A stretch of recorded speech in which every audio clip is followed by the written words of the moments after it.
What's one thing you're passionate about with your healing work? Oh, one thing. We'll start. Yeah, I like the one things here. I like the one things. I, oh my God. Well,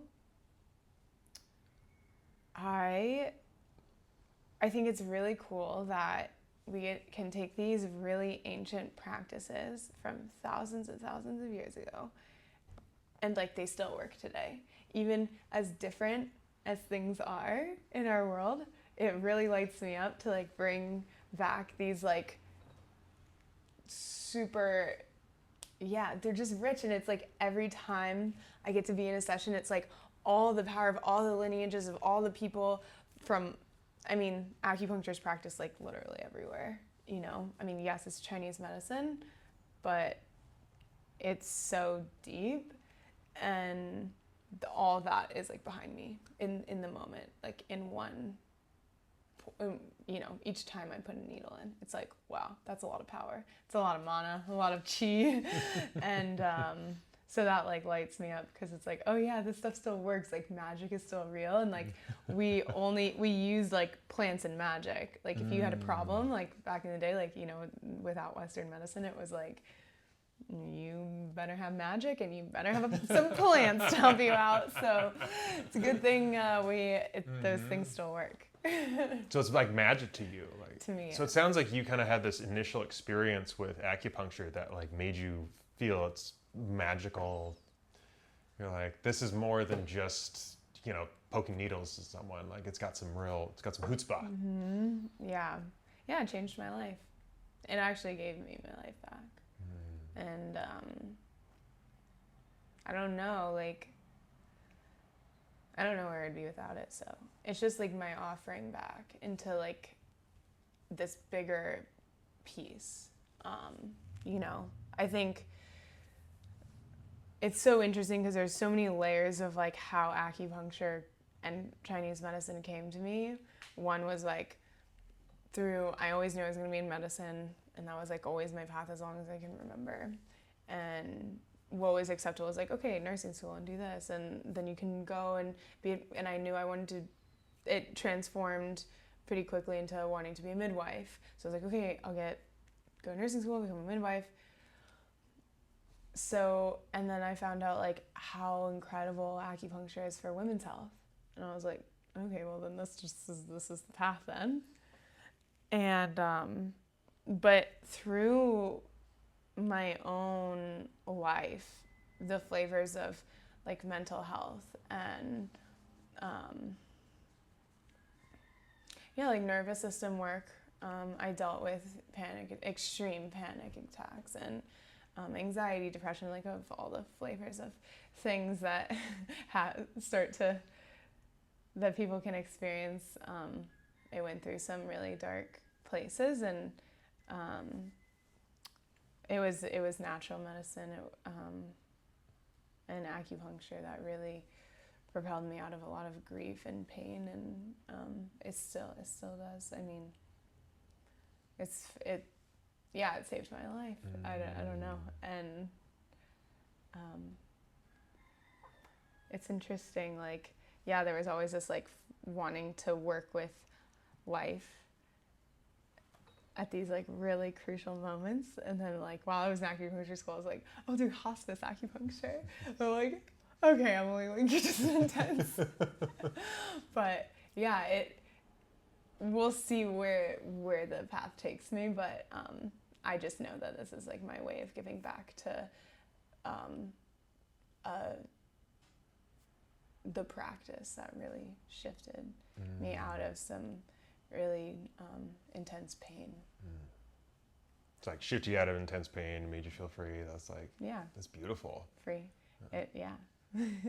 What's one of the funnest things that you enjoy, or like satisfying, you know, because there's the work of actually doing actually doing acupuncture. Like, Yeah. what do you kind of like in that exchange? What's kind of, just kind of describe like the beauty of that exchange for you, like how that works, or how you love to navigate. Like what does Emily love about acupuncture that you kind of like find unique to your journey with how you practice acupuncture?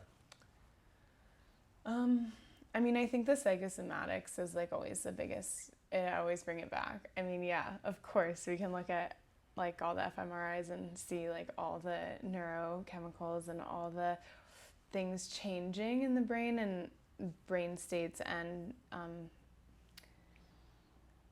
I don't know. That doesn't interest me as much. I mean, it's cool. You know, I had to write some papers and stuff on that. But what interests me is just like how each point is truly like a poem. Like it's a story.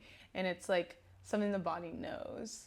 And so it's much more like artistic and poetic. And that's, I feel like how I practice. It's like someone will come to me and start talking about things. Or they'll say like, okay, well, like I have like I have psoriasis like here. And it's like, okay, well, that's a gallbladder channel. So how are decision making, you know, with your courage to like make a decision. And then they just, you know, it's like it melts people down because it's like you can see past like a symptom. And I think that's like the most interesting part to me is like, okay, everything has like a deeper meaning. And so like helping people understand like, okay, this thing, whether like depending on where things are arising or what necessarily it is in the body, like you can look at an organ or a meridian and give them like an energetic and emotional flavor, or like a point has like a story, there's a poem behind it. Like, you know, like if you needle spleen 3, it's like you better be talking about the mother and like nourishment in the earth, because it's like the earth point on the earth channel, it's yin, and it's like, okay, like this person needs their inner mother to be kind and compassionate to themselves. And so it's like, it's so much deeper than like turning something on or off or sticking a needle in and saying like, now it will do this or this will. And yeah, like it does open up these like fascial chains, and you are affecting like neurology and physiology on these deeper levels. But I just think people need a story, and we can tell ourselves whatever we want. So, you know, why not tell something beautiful? I think that's maybe how I do it, or what resonates for me. And yeah, that's I talk a lot. So shut up. No, it's great. That's great. I love it. Yeah, I just kind of find in the journey of the healing work, it is like when you're on the clinical side and working with people, you want to find what actually helps people. And I think that's kind of like been my journey, is just like, how can I make different modalities and different things that actually help people? Like, I want to be able to adapt, not feel like I'm constrained to one particular thing or one particular way. And when I'm listening to you, it's kind of like that same metaphor of, oh yeah, like you have it in this spot, but it relates to this gallbladder, and then that relates to decision making. So like, let's start asking questions to see just like, is decision making. And I've noticed when I've kind of made those similar connections, or those metaphorical connections for just like, oh, this is how the behavior of your life is affecting your body. And I think I'm like probably 100% for 100% for like, this is the metaphor for the body and this is what's going on with you. Like people are just like, oh, like, you know, shoulders is carrying weight, or, you know, like pack is boundaries. So there's these different things of these metaphors, of these channels, that when it shows up in the body, like, yeah, as I said, I don't think there's a single time where someone's been like, no, like that doesn't fit at all. Like it always works. Everything would be like, yeah, that makes sense. Yeah, that tracks. Sometimes like you'll see someone's tongue and you'll just be like, wow, you have a lot of grief you're holding on to. And they just let it out, because it's like, you can see it. The body knows, you know? And sometimes it's like, okay, well, do you have allergies? Do you have asthma? It's like, okay, yeah, well, then there's all your sadness. Because otherwise, you know, it's so interesting. Yeah, it's like you can't get it wrong, because this is just a part of the human experience, actually. You know, it's entirely complex. And I think, yeah, people, like you do what works, and like people need help. And I think so much of it, the physical, like it is emotional. It's not, I mean, I got to a point, it's like, oh, it's connected. It's like, no, it's not connected. It's the same thing, actually. Yeah. It's the same thing. And we can work on both. Right? Yeah. And sometimes it's like, well, where do you start? Because there's so much. But it's like trusting that the things that arise, you know, are what need to be the strings that are, you know, unraveling. Yeah, I think trust is a huge word you said, because I think anytime I like get someone in, like trust is one of the biggest things we're looking to build, because if someone's not opening up, then we can't do the work. And so like establishing trust with a new client, establishing trust with a person is like integral to that process of them being able to open up to see the patterns. And not only like trust between us and them, but like trust between themselves. Because that's a huge thing that like is getting established, is being able to trust what they feel, being able to trust like their process to navigate their thoughts. Because it's like that's a huge hurdle of something, a pattern that I have definitely noticed is people being able to speak up for themselves. Like there's like a distrust in one's own emotions and one's own thoughts, and building like a reestablishment of that trust. Like, not that they're going to be perfect, and I think that's the thing, is like shifting from perfection to adaptation. It's like you can navigate as a human being. You can navigate through this, and like that's what we're here for. Like you can change. Like you can throw an idea out there to see if it works, as opposed to feeling that everything you out there needs to be 100% correct. It's just like, this is what I think and feel, and so I'm going to put it out there to see if it actually fits, and allows people to actually tune in. Because I think that's, if you're going to say anything, they're out of tune with themselves. Well, yeah, and I think so many people are really addicted to either, just the word stuck. And what you're saying is like the adaptability. It's like, oh, you can change it. It's like, oh, you have choice. And these things like acupuncture, you know, the light, like myofascial, like you're allowing the body to get unstuck, and it's like, you know, I don't know, I just don't even put up with it. It's like you're not stuck, you're actually making this choice. You make a different choice, but you're choosing it. Just know, like, and you're even choosing to stay stuck. Yeah.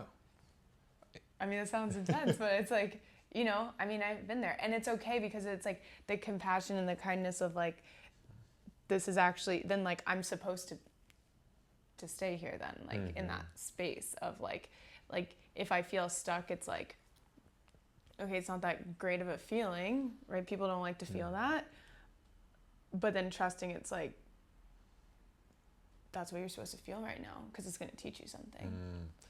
And I'd say like the first medicine is learning to listen again. Like bringing people into a place where they're calm enough place where they can listen.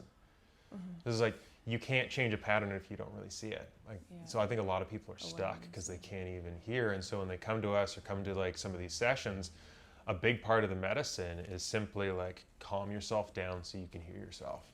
Because it's hard to trust the voice inside if it's really hard to hear the voice inside. It's really hard to trust your thoughts and your feelings if you can't really hear them, if they're very disconnected from you. And bringing that hearing in close is just And once you like have the awareness, though, I think it's like sometimes it is about like, all right, I have to have the bravery to stand and make this choice and just keep moving, like keep the energy moving, because like, you know, I notice that a lot of people have a ton of awareness, but they lack the trust in themselves because they have the awareness and then they don't really shift out of a pattern. So then they're like staying in an old pattern that like, and they're proving to themselves like, I can't trust myself. Like, and then they're attaching to a story of like distrust, because it's like, well, I know better, but I'm doing this anyways. And you know, how many times have I done this? You know, how many times are you like, I can only talk to it because I know it so well, you know? And it's like, I think it comes down to like,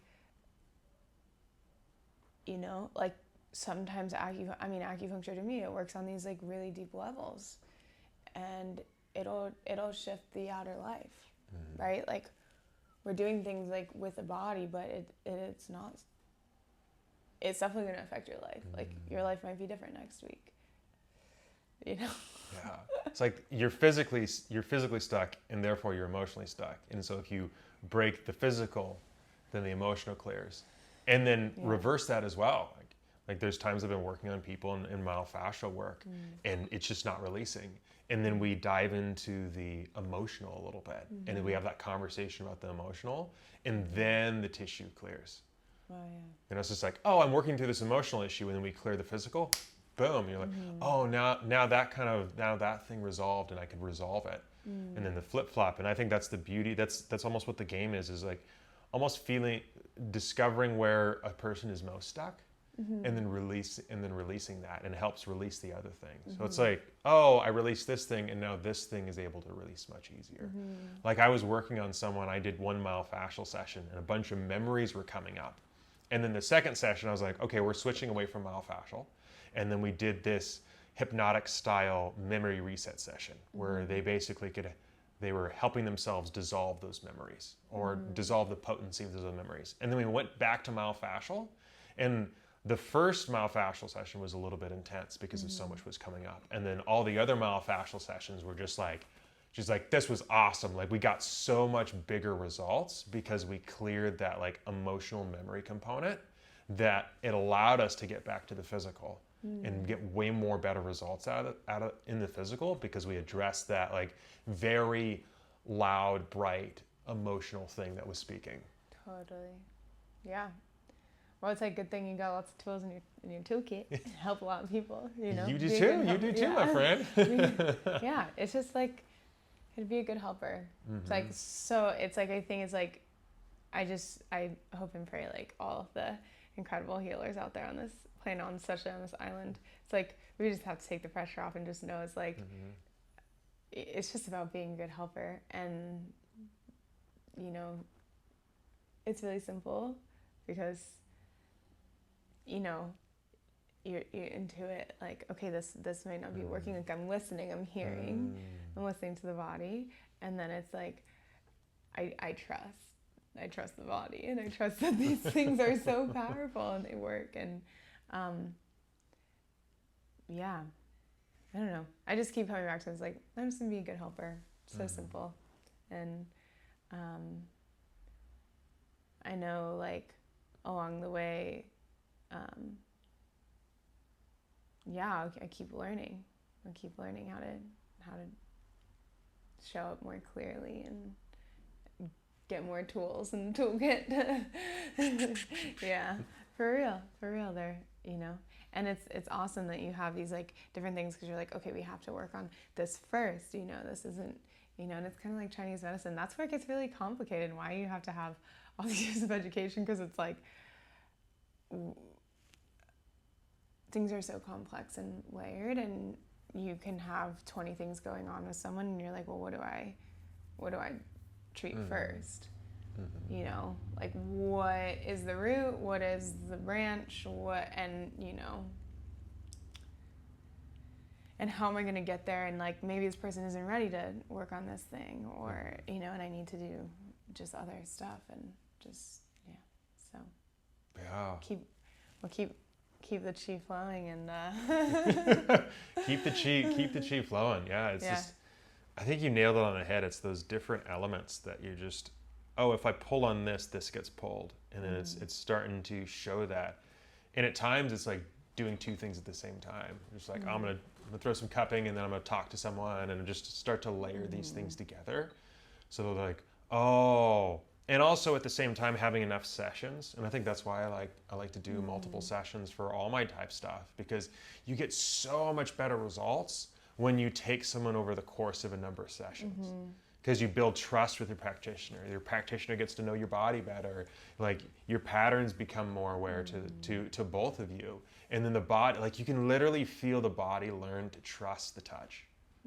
It becomes, and the body like starts to respond in a very positive way. It's just like, oh, I know what this is. You know, it's like if you take a dog, like you pick up the leash for a dog, the dog's like, we're going for a walk, you know? Like the body does that same too when it goes to these like very caring, relaxing places. It can just like melt in. Yeah. You know, that might be awareness thing of just like notice where your body like relaxes when you're driving to it, and like notice where your body like tenses a little bit when you're going to it. You're like, like what's your body's telling to you? Yeah.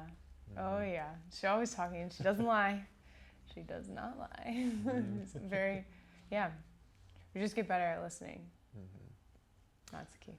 Well, Emily, it was a beautiful conversation with you today, and let's keep the chi flowing, and keep being a helper. All right. Yeah.